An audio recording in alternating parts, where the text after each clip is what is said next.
We could get Mick Keogh from the Australian Farm Institute, who's the Executive Director, to come up and add to what he said this morning. Thanks very much. Thanks very much. I know the lessons of after-lunch presentations, and that is, whatever you do, avoid too many PowerPoints and too many long-winded discussions. So I just thought there was a couple of issues that Adam Kay thought would be interesting to tease out a little bit, and maybe we'll get more value out of discussion than you sitting there nodding off after lunch.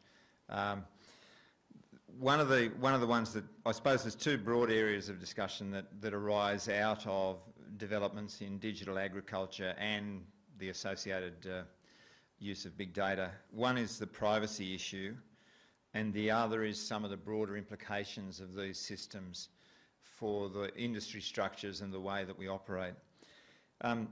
So if we deal with the privacy issue first, I think it's interesting. A group of us got the plane up to Moree, and of course when we jumped out at Moree, I quickly checked my iPhone to make sure which way I had to turn to get to the Newell Highway. And my iPhone told me that south of Gurley there was roadworks.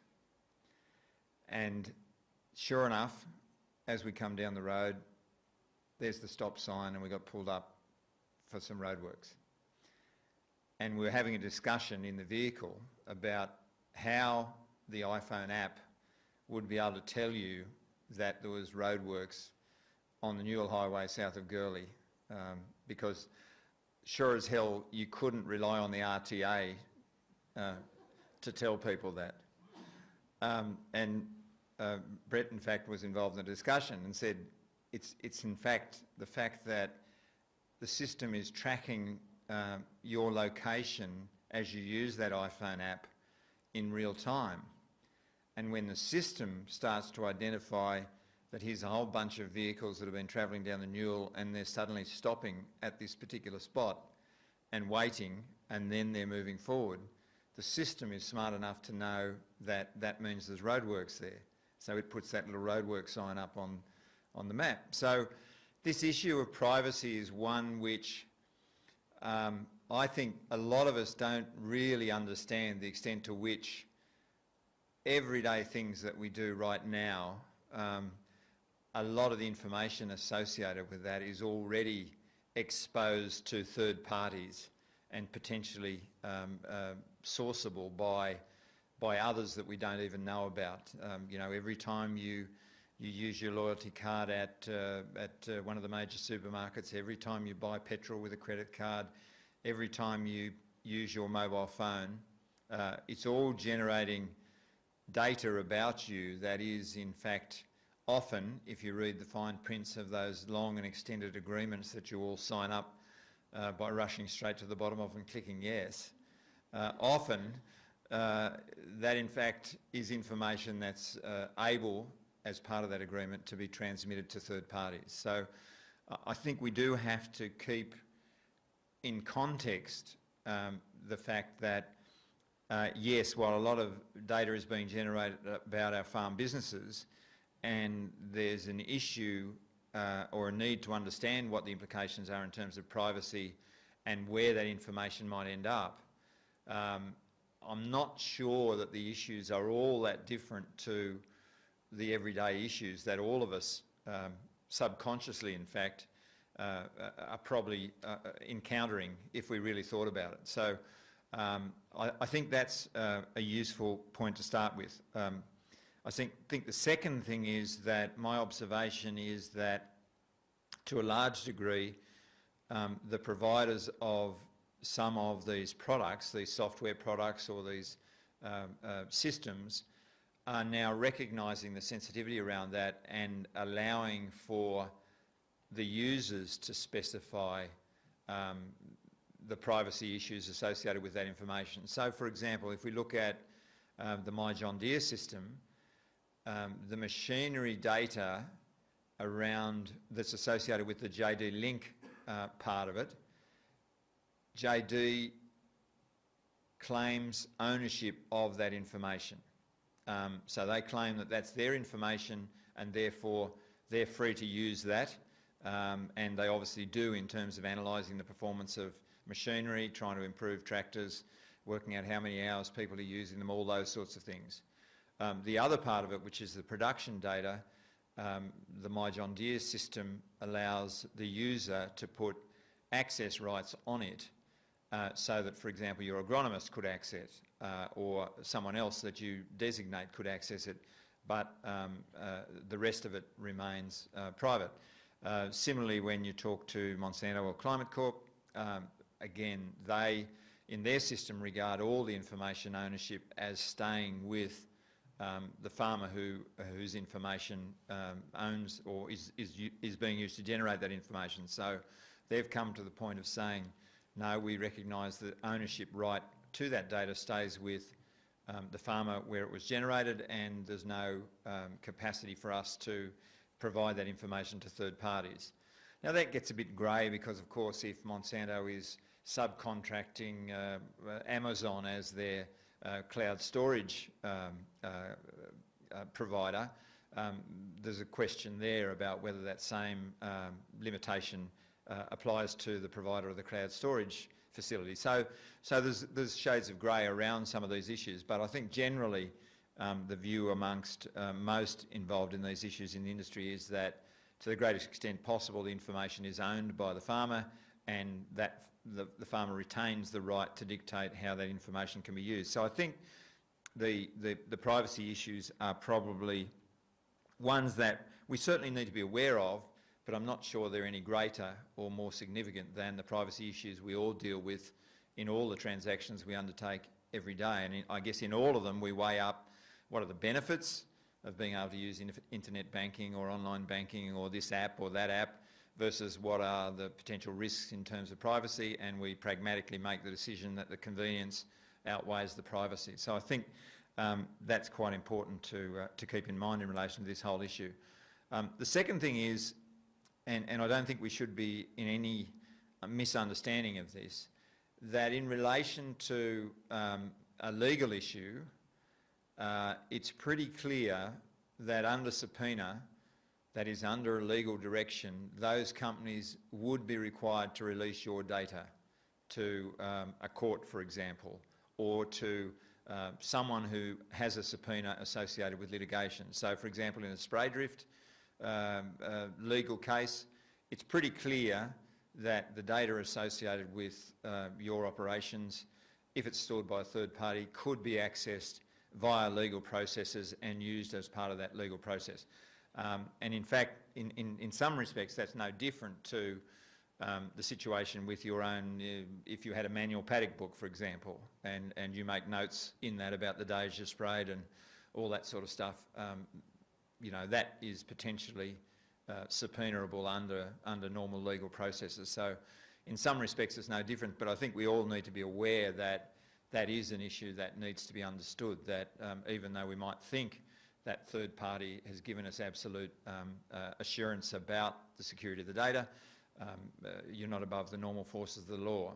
The issue in the US, of course, is the ability of a group like the Environmental Protection Agency or third-party environmental groups to access some of that data. And that's a very live issue under a major issue that's being debated in the US at the moment called the Waters of the United States Act, which opens the way for third-party prosecutions of those that are believed to be fouling waterways, for example.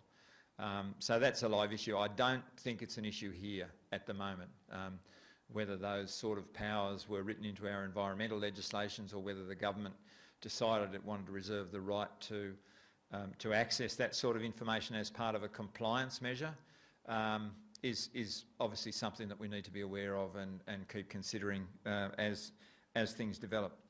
I think the other interesting thing that's developing in the US and likely to develop here is this notion of an open platform. So where 3 or 4 years ago you would have seen companies in the US involved in this area being very secretive about the information and how you could use that information.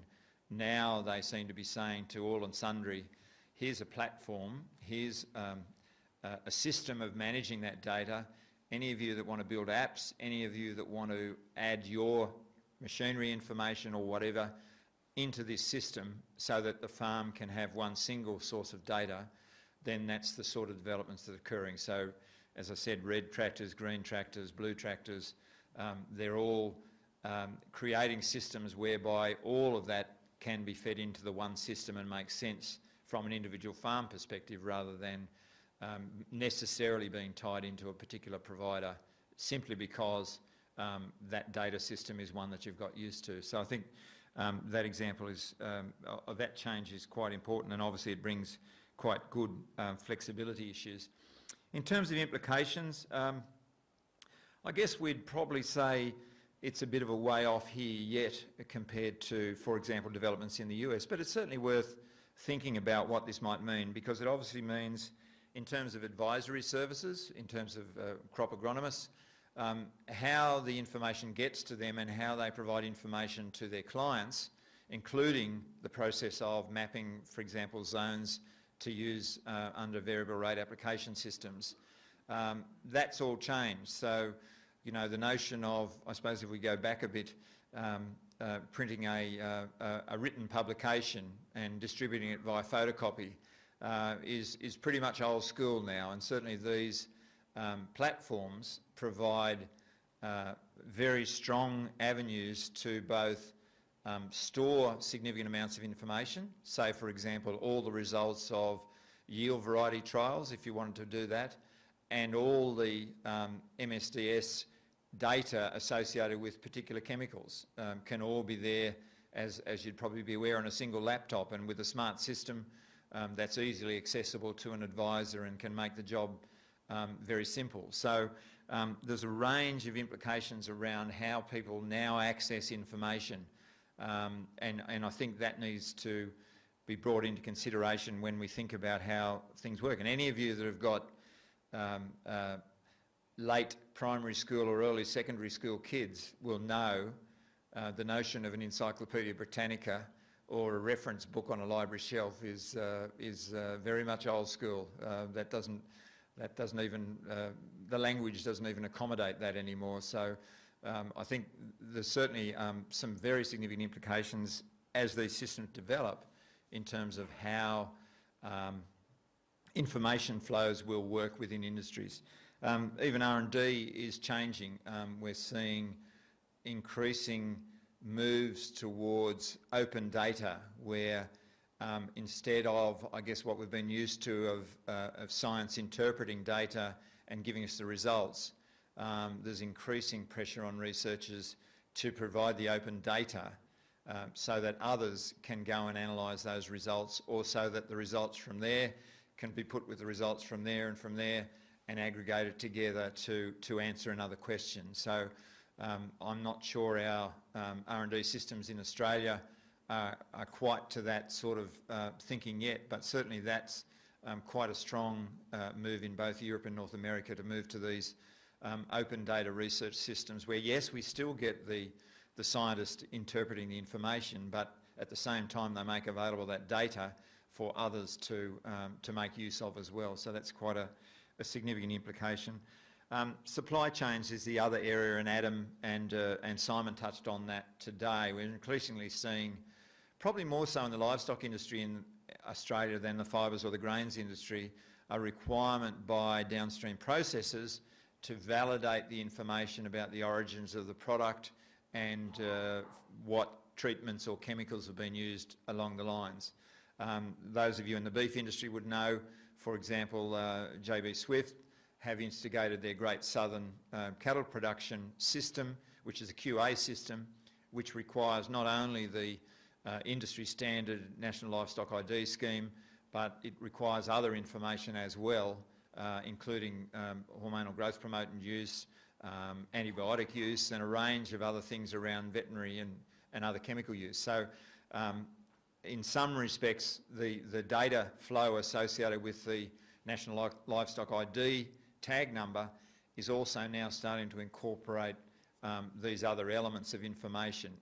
As I said, it's probably in a slightly less developed stage in terms of the fibre industries, but you can see the potential for it to develop, for example, along the Queensland coast, where the issue of runoff into the Great Barrier Reef is starting to become an issue. You could see that the government might look at compliance programs where if you provide the data out of your sprayers to demonstrate, or your seeders or fertiliser application machines to prove that you haven't breached the requirements, then okay, you can continue operating. So I think there will be moves towards compliance systems associated with the use of some of the data that we're starting to see. So all those things considered, as I said, and I think this is worth keeping in mind, there are quite serious scientists and others saying that they see the application of data to improve decision making as being the next step forward in terms of agricultural productivity. They see it as potentially delivering quite considerable benefits. I think we're probably are less advanced in some respects than other locations in terms of developing those systems, but it's interesting to me that the Americans all say the thing we like about Australia is your farmers pick up things pretty quickly, and it's a good test bed for some of the systems that we develop in the US. Your farmers are a lot more innovative in terms of their systems than what tends to be the case in the US. So I think that's something that is worth keeping in mind. The other thing, and just I thought I'll finish up on it in terms of the privacy. In meeting John Deere in St. Louis in Missouri, one of the guys came up and introduced himself to me and told me he was their manager of their compliance and something else, one of those fancy names you're never not quite sure what they do. And he said, "You're from Australia?" And I said, "Yes." And he said, "We hate you guys." Joking. And I said, "Why is that?" He said, "Your privacy laws are the bloody toughest we have to encounter, and your OH&S laws are making an absolute nightmare around designing machinery."